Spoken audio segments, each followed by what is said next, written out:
ನಮಸ್ಕಾರ ವೀಕ್ಷಕರೇ, ನೀವು ನೋಡ್ತಾ ಇದ್ದೀರಾ ನ್ಯೂಸ್ 15. ನಾನು ಪುಷ್ಪರಾಣಿ. ವೀಕ್ಷಕರೇ, ನಾವು ಇವತ್ತು 15th ಆಗಸ್ಟ್ ಸ್ವತಂತ್ರ ದಿನಾಚರಣೆ ಇಡೀ ಭಾರತದಲ್ಲಿ ಅದ್ಧೂರಿಯಾಗಿ ಸೆಲಿಬ್ರೇಟ್ ಮಾಡಿದ್ದೀವಿ, ಆಚರಣೆ ಮಾಡಿದ್ದೀವಿ. ಆದರೆ ನಿಮ್ಮೆಲ್ಲರದ್ದು ಒಂದು ಪ್ರಶ್ನೆ ಕೇಳಕ್ಕೆ ಇಷ್ಟಪಡ್ತೀನಿ. ಯಾರ್ಯಾರು ನ್ಯೂಸ್ ನೋಡ್ತಿದ್ದಾರೆ, ಯಾರ್ಯಾರು ವಿಡಿಯೋ ನೋಡ್ತಿದ್ದಾರೆ, ನಿಜಕ್ಕೂ ನಮಗೆ ಸ್ವತಂತ್ರ ಸಿಕ್ಕಿದೆಯೇ ಅಂತ.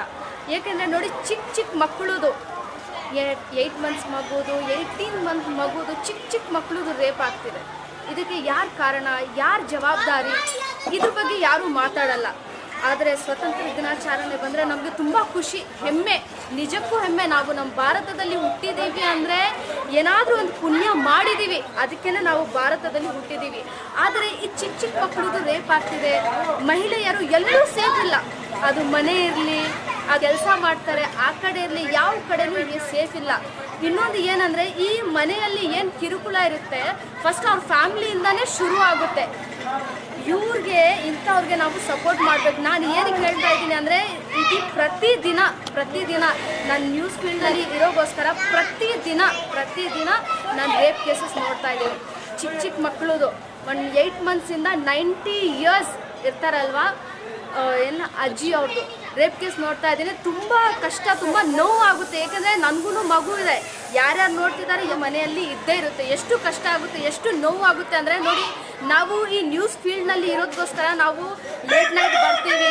ಒಂದೊಂದ್ಸತಿ ಒಬ್ಬರೇ ಬರಬೇಕು, ಒಬ್ಬರೇ ಟ್ರಾವೆಲ್ ಮಾಡಬೇಕು. ನಮಗೆ ಒಂಥರ ಭಯ ಆಗುತ್ತೆ. ನಂದು ಮಗು ಇದೆ, ಬೇರೆಯವ್ರ ಹತ್ರ ನಾವು ಬಿಟ್ಕೊಡ್ಬೇಕಂದ್ರೆ ಅಯ್ಯೋ ಏನಾಗುತ್ತೋ.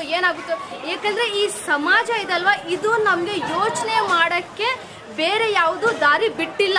ಎಲ್ಲ ಕಡೆಗೆ ಹೋದರೂ ಮಹಿಳೆ ಮೇಲೆ ಕಿರುಕುಳ, ಎಲ್ಲ ಕಡೆಗೆ ಹೋದರೂ ಚಿಕ್ಕ ಮಕ್ಕಳ ಜೊತೆ ರೇಪು.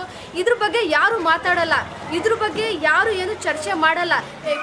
ರೇಪ್ ಆಗಬಾರ್ದಂತ ಏನಾದರೂ ಕಾನೂನು ಏನಿದೆ ಅಲ್ವಾ, ಅವರು ಏನಾದರೂ ಒಳ್ಳೆ ಕ್ರಮ ತಗೊಳ್ಬೇಕು. ಯಾಕಂದರೆ ನೋಡಿ, ಬೇರೆ ವಿದೇಶದಲ್ಲಿ, ಅದು ಸೌದಿ ಆಗಲಿ ಅಥವಾ ಬೇರೆ ಕಡೆಗೆ ನೋಡಿ, ರೇಪ್ಗೆ ಮಾತ್ರ ಏನು ಶಿಕ್ಷೆ ಇದೆ, ಅವರು ಜೀವಿತನೇ ಇರಬಾರ್ದು. ಆ ಥರ ಕಾನೂನು ನಮ್ಮ ಭಾರತದಲ್ಲಿನೂ ಮಾಡಬೇಕು. ಇಲ್ಲಾಂದರೆ ಡೈರೆಕ್ಟ್ ಅವ್ರಿಗೆ ಶೂಟ್ ಮಾಡಬೇಕು. ಈ ಥರ ಮಾಡಿದ್ರೆ 1, 2, 3 ಸತಿ, 1, 4, 5 ಕೇಸ್ ಮಾಡಿದ್ರೆ ಯಾರು ರೇಪ್ ಹೆಸರು ಕೇಳಿದ್ರೆ ನೋಡಿ, ನಮಗೆ ಹೇಳೋಕ್ಕೆ ಭಯ ಆಗುತ್ತೆ. ನಮಗೆ ಅಂದ್ಕೊಳ್ಳಿ, ಯಾರ ಜೊತೆ ಆಗಿದೆ ಪಾಪ, ಅವ್ರಿಗೆ ಎಷ್ಟು ಕಷ್ಟ ಇರಬೇಕು, ಮುಂದಿನ ಜೀವನ ಅವ್ರದ್ದು ಹೆಂಗಿರಬೇಕು.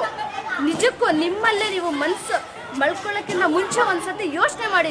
ನಿಜಕ್ಕೂ ನಾವು ಈ ಸ್ವತಂತ್ರ ದಿವಸ ನಾವು ಸೆಲಿಬ್ರೇಟ್ ಮಾಡ್ತಾ ಇದ್ದೀವಿ ಅಲ್ವಾ, ನಿಜಕ್ಕೂ ನಾವು ಮಹಿಳೆಯರು ಸ್ಪೆಷಲಿ ನಿಜಕ್ಕೂ ನಮ್ಗೆ ಸ್ವಾತಂತ್ರ್ಯ ಸಿಕ್ಕಿದೆ.